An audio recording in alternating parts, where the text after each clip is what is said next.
Χαίρετε. Όσοι έχουν μελετήσει την ελληνική ιστορία, αλλά και την παγκόσμιο, συμφωνούν στη σημασία των προσωπικότητων που υπάρχουν σε ένα λαό και τον κατευθύνουν. Όπως γνωρίζετε πολύ καλά, κοινωνίες είναι ομάδες ατόμων τα οποία καθοδηγούνται, κατευθύνονται. Δεν υπάρχει μία κοινωνία η οποία να αυτενεργεί, μόνη της δηλαδή να δημιουργεί πολιτισμό, μόνη της να δημιουργεί τέχνη, μόνη της να γράφει ιστορία. Πάντοτε ομάδες κατευθύνονται από κάποιον αρχηγό. Αυτή είναι βασική αρχή της κοινωνιολογίας και της ομαδικής ψυχολογίας, η οποία διδάσκει ότι εμάζε υπακούουν πάντοτε εις μίαν ηγεσία. Η ιστορία αποδεικνύει ότι οσάκης η ηγεσία ή το αξία, τότε οι ηγούμενοι, ο λαός, η κοινωνία δηλαδή, προχωρούσαν προς την ακμή, απέναντίας. Όταν η ηγεσία της κοινωνίας δεν ήταν αξία, μοιραίως είχαμε παρακμή, μοιραίως είχαμε μία οπισθοδρόμηση του πολιτισμού και φυσικά δεν εγγράφεται κάποια ιστορία. Σήμερα, εμείς οι παλαιότεροι, βλέποντας την τωρινή πραγματικότητα, αγανακτούμε με αυτά τα οποία καθημερινά συμβαίνουν. Βλέπετε ότι υπάρχουν δύο μεγάλα κόμματα, το ΠΑΣΟΚ και η Νέα Δημοκρατία, τα οποία ουσιαστικά διοικούν την Ελλάδα, άλλοτε το ένα, άλλοτε το άλλο, και αυτά τα δύο κόμματα δεν τα χωρίζει το παραμικρό. Είναι απολύτως ίδια. Η Νέα Δημοκρατία έχει καλύψει τον χώρο της ταλαιπωρημένης δεξιάς, εξυπάτησαν τους δεξιούς, τους έπαιρναν τα ψήφους και ταυτοχρόνως τους έλεγαν «εμείς δεν είμεθα δεξιοί». Σ' όποιο καφενείο πάτε οποιοδήποτε χωριού, στις συζητήσεις που γίνονται μέσα λέγουν οι χωρικοί «αυτός είναι δεξιός, αυτός είναι αριστερός, αυτός είναι κεντρός». Υπάρχει μία πραγματικότητα. Η δεξιά, υπάρχει το κέντρο και υπάρχει και αριστερά. Έγινε μία προσπάθεια να εκμηδενιστούν αυτές οι ονομασίες. Αυτό δεν απέδωσε. Οι δεξιοί δεν έπαψαν να είναι δεξιοί. Η ηγεσία τους, η Νέα Δημοκρατία λέει εμείς δεν είμεθα δεξιοί. Μάλιστα ο κύριος Καραμανλής είχε πει ότι η Νέα Δημοκρατία ανήκει στο χώρο του κέντρου, στο μεσαίο χώρο συγκεκριμένα, και ότι τα δεξιά και τα αριστερά δεν υπάρχουν. Αλλά αν δεν υπάρχουν τα αριστερά και τα δεξιά, δεν υπάρχει και μεσαίος χώρος. Ο μεσαίος χώρος, το κέντρο, ορίζεται όταν υπάρχει κάτι δεξιά και κάτι αριστερά. Εάν δεν υπάρχει κάτι δεξιά και αριστερά, δεν έχουμε το μεσαίο χώρο. Η Νέα Δημοκρατία και το ΠΑΣΟΚ πρέπει να ξέρετε ότι συμφωνούν απόλυτα εις όλα. Δηλαδή, στο θέμα των Τούρκων, και οι δύο λένε ότι να μπουν στην Ευρώπη και οι δύο υπερψηφίζουν το ευρωπαϊκό πρόσωπο της Τουρκίας.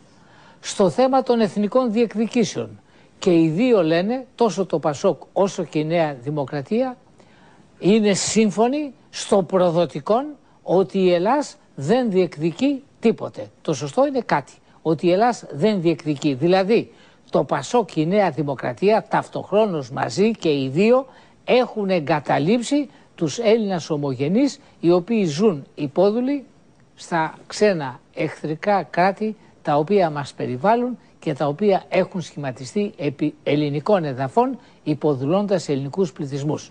Στο θέμα των Εβραίων, τόσο η Νέα Δημοκρατία όσον και το ΠΑΣΟΚ, ό,τι πουν οι Εβραίοι. Στο θέμα της παιδείας, τόσο η Νέα Δημοκρατία όσο και το ΠΑΣΟΚ, ό,τι συμφέρει στον κοινοβουλευτισμό. Δηλαδή, μία παιδεία δήθεν δημοκρατική, δήθεν προοδευτική, η οποία θα πλήττει και την ιστορία μας, η οποία θα πλήττει και θα παραμελεί τον πολιτισμό μας, και το χειρότερον όλων, μία παιδεία η οποία θα αποκόψει την ελληνική μαθητιώσα νεολαία από τις παραδόσεις του παρελθόντος, από την πνευματική κληρονομία που μας κατέλειπαν οι πρόγονοί μας και από την αρχαία ελληνική γλώσσα, την οποία η παιδεία τα τελευταία 30 χρόνια συστηματικώς επιθυμεί να καταστήσει την αρχαία ελληνική γλώσσα και το επέτυχε μισητή στους Έλληνας μαθητάς. Πού διαφωνούν το Πασόκ και η Νέα Δημοκρατία? Πουθενά. Μεταξύ των υβρίζονται, αλληλοκατηγορούνται ως κλέπτε, γνωρίζοντας ότι οι κλέπτε υπάρχουν, είναι γεγονός, οι κλέπτε είναι οι πολιτικάντιδες, οι κλέπτε έχουν κατηγορηθεί επανειλημμένως, αλλά ουδής εξ αυτών, είτε είναι του Πασόκ είτε είναι της Νέας Δημοκρατίας, έχει λογοδοτήσει. Υπάρχουν και 3 μικρά κόμματα, όπως είναι το κόμμα το Κουκουέ, το οποίο είναι ένα προοδευτικό κόμμα του προπερασμένου αιώνος, σήμερα είναι κολλημένο στο 1848, από το οποίο δεν μπορεί να ξεκολλήσει, είναι ένα κόμμα οπισθοδρομικό, ένα κόμμα που έχει παρελθόν προδοτικό και εγκληματικό, άλλωστε ο αείμνηστος Γεώργιος Παπανδρέου το είχε χαρακτηρίσει ως κόμμα του εγκλήματος και της προδοσίας. Είναι ένα ξενόδουλο κόμμα, το οποίο μόλις κατέρευσε η Σοβιετική Ένωση παρέμεινε ορφανό. Υπάρχει ο συνασπισμός της αριστεράς και της προόδου ή καθόδου, όπως ευφυώς έλεγε ο Παπατσάκαλος, ο οποίος συνασπισμός εκπροσωπεί τη σύγχρονη έκφραση, την πιο σύγχρονη, την πιο επίκαιρη έκφραση του πολιτικού εκφυλισμού, της πολιτικής παρακμής και του αντιπατριωτισμού. Ο συνασπισμός είναι ένα κόμμα το οποίο αντιτίθεται προς ό,τι είναι πατριωτικό, προς ό,τι είναι εθνικό, προς ό,τι υπερασπίζεται την Ελλάδα και τον ελληνισμό. Είναι ένα κόμμα που ενδιαφέρεται για τους μετανάστες, ενδιαφέρεται για την εξαφάνιση του ελληνισμού, ενδιαφέρεται να πολεμήσει την θρησκεία, ενδιαφέρεται για 1002 πράγματα, τα οποία όμως δεν έχουν σχέση με τον ελληνισμό. Και είναι και το κόμμα του Λαός, ένα κόμμα που ίδρυσε ο Γιώργος Χαρατζαφέρης και το οποίο πραγματικά αγωνίζεται πάνω σε ορισμένα ιδεώδη. Μπορεί κάποιοι να συμφωνούν ή να συμφωνούν με αυτό, αλλά έχει κάποια ιδανικά και δεν φοβάται να μιλήσει για την πατρίδα, για τη θρησκεία, για την οικογένεια. Ο πολιτικός λοιπόν σήμερα κόσμος, κατά την μεγίστη του πλειοψηφία, είναι ένας κόσμος μισελληνικός, ένας κόσμος ανθελληνικός, ένας κόσμος κοινών λοποδιτών του δημοσίου χρήματος. Κλέβουν, αρπάζουν, λαιλατούν και δεν λογοδοτούν κάπου.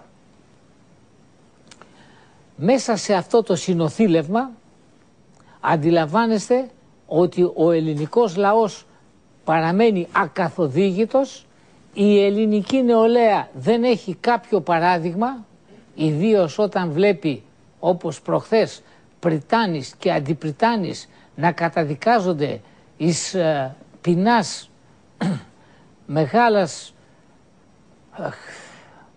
25 χρόνια, 15 χρόνια, να καταδικάζονται για απάτας που έκλεβαν τα χρήματα που εδίδονται από τα προγράμματα για την παιδεία.